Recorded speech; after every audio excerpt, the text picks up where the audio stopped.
Today we're talking vintage Breitling Navitimers. You ask questions, and I answer them. Kind of like Gary Vee, but like for watches.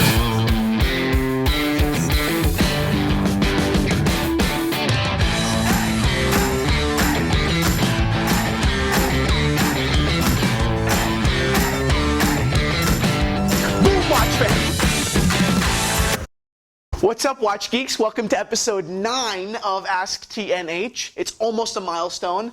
10 is the milestone I'm referring to, which is on Thursday.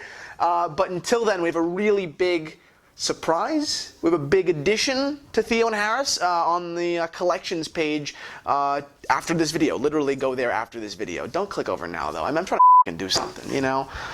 Let's get into the questions. Should I pick up a vintage Navitimer 806 AOPA? I like them, but due to their modern approach, I'm afraid of being a watch wanker. A watch wanker.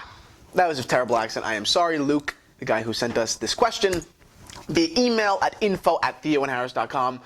Remember that you guys can send us questions. We usually have to find them through, hashtags and stuff. Just email me a question if you have one. I understand what you mean. You obviously have very good taste, and you're thoughtful. They're very good taste, with that Breitling, and you're thoughtful enough to think that to know that there is in fact a conflict of whether or not it's a buy or value prop because of the modern, Breitling iterations and the marketing behind them, right? The John Travolta-ization of Breitling. Let's start with the 806 AOPAs. Movement. You're talking about Valjoux. You're talking about Valjoux movement, right? Valjoux 72 was a large movement that was made in it actually only for a couple of years. I think the Venus 172 or 178 was the big one, right? So obviously good movements, very basic movement, but movements that have proven over time in the past few years, 5-10 years, that they're selling in great watches, right? In great design watches like the Rolex Chronomograph, the Heuer Carrera, all these Universal Genèves, several different areas of watches, different brands that are using these same movements, and they're killing it, right, on the aftermarket sales, right? These original 60s watches that are bringing in, tens of fucking $1,000s. So movement, you got an okay from me. Definitely nothing to hold back on. Plus, they're very easily serviceable, right? Vintage Valjoux, God, they're stock movements. You can find parts everywhere, so definitely good. Or let's talk about the purpose of the Navitimer. It's a pilot's watch, right? So it needs to be, before anything else, a utility, right? We really have to kind of look at it from that perspective. This watch was made as a utility. It wasn't made as a fashion piece. So it's pretty large, at a 40 millimeter, 41 millimeter in some iterations. But more importantly, it's not a new-looking watch, right? Of course, when it was made, it was new-looking, but they're rough. They're tools. Even when they were bought new and then used and beaten up, they became, pretty well loved into that vintage look that we have. But I think that the vintage look, although is why we buy vintage largely, is very important for utility watches like this and the Mil Sub, because it is more true to how we recognize that watch. Do you know what I mean? A new old stock Mil Sub isn't. It is cool in one respect, but it isn't as cool as one that's been, beaten up for 40 years. So I think that beaten up and large are two points that prove the utility of the Navitimer and its original kind of idea. Then I think that they're inviolable. They need to be there. The design, the dial design, typically, really most markedly. It's awesome, right? You talk about vintage chronographs. You have like I said, the Daytona. You have the Carrera. And I wouldn't put the Breitling right there with those two, but shit, it's not that far behind. This is an iconic design. You will never fool another watch you'll never fool another watch for the Breitling. It looks, for the Breitling Navitimer, it looks just like a Breitling Navitimer. That's it. End of story. And if another watch looks a lot like it, it's because that watch stole from Breitling. Which is a really cool thing to say that the brand actually invented a dial. Whereas Panda dials, things like that, that's used by everyone. It was kind of common domain. Whereas this Breitling dial is very unique and very much so Breitling, which is awesome. So and if you watched ASKTNH before, you'll definitely know that we're really big on dials. Understanding the value that goes within a dial. The only thing the main thing you see on a watch, that is totally intertwined with value. So not only do you have a great movement, but you have a fantastic dial, and you have this legacy of utility. But now going on to the modern Breitling, the modern Navitimer, it's a monstrosity. What is it, 43 and then 46? I don't think it's 48. If it's 48, I'm going to throw up. I think it's a 46 and a 43 and a 46 millimeter case. Too big.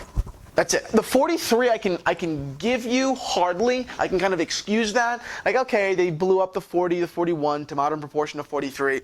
No, I think even that is too big. They could have kept it at a 41 and still been called a big watch. I just feel like the 43, especially the 46, it's gaudy. I mean, shit. I think the message that this watch is communicating, as opposed to this watch of utility, this is communicating. I spent a couple $1,000s on a watch. That's it. Not, oh, this is utility. Not this is a practical design. Not that this has heritage. It's just, yeah, I blew a bunch of money on a watch, and I knew you'd notice it because it's 43 or 46 millimeters, and you can't not notice it because it doesn't fit under my cuff. That's the point, and I don't like that, and almost in any watch. I don't like watches that kind of lose their historic relevance, right? Because I think that's what this Breitling Navitimer has done. It ignores, I mean, it doesn't, in design, it pays good respect to the original watch, but the message it's communicating, I don't think could be more distant. Just because you take really cool photos of fighter jets and guys wearing these, it doesn't mean anything. Those guys, those fighter jet guys, don't wear your watches. They're probably wearing Hamilton khakis, So I mean, that's just the reality of it. So it's an unfortunate thing.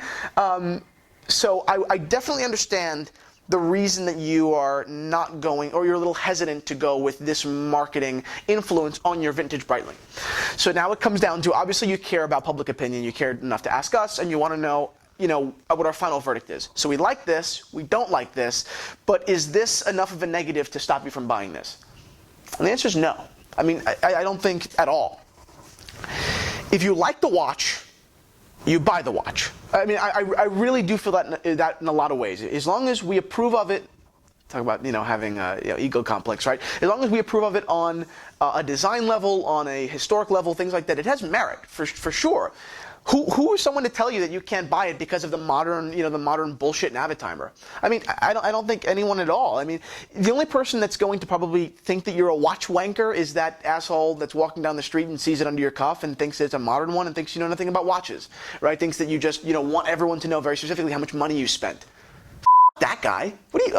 There's no reason to care about that guy, He didn't care enough to ask you what your watch was or to really look at it, so I don't really care. But if you take off that watch at dinner or at a lunch, people are going to get enjoyment from it. Real watch people, or really anyone, can enjoy a vintage watch that really respects, it doesn't respect, it is what it was. That watch is literally the time capsule. That is the reason.